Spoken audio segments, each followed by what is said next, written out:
Governors are set to meet today with both President Obama and congressional leaders. The meeting coming one day after the White House rejected a Republican plan for averting the cliff. Our chief Washington correspondent, John Harwood, is outside the White House this morning, has the latest for us. John, we've seen business leaders come, civic leaders. How do governors now change the equation? Well, what the president is trying to do is orchestrate a consensus behind his approach to deficit reduction. This is a group that's part of the National Governors Association Executive Committee. It's a diverse group. He carried 3 of the states that they represent. He lost 3 of the states they represent.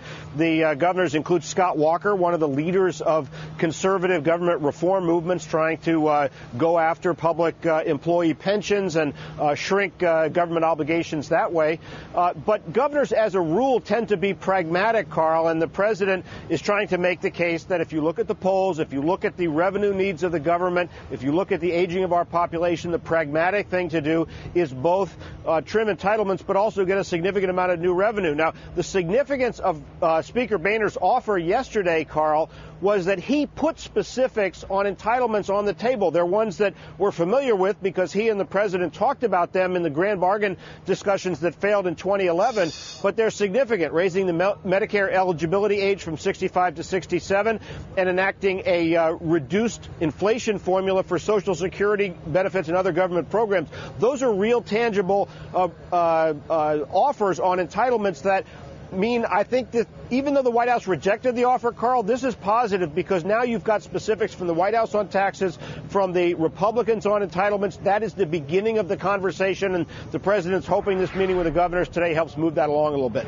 John, how powerful potentially is the pragmatism of the governors? I thought it was really interesting as a newbie to the country after the election defeat of Romney, the way in which it was the governors in Las Vegas who spoke about modernizing the GOP as you might do abroad. I mean, can they push the GOP along to the extent that we get a deal sooner rather than later on this particular issue?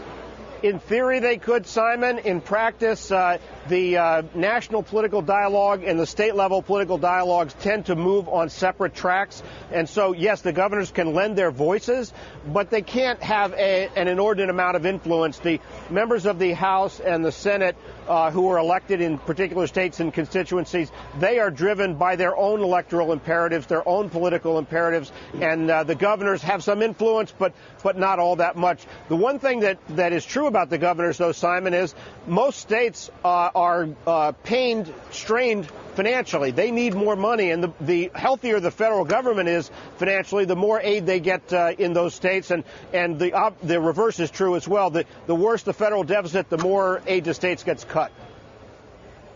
Okay, John, thank you very much.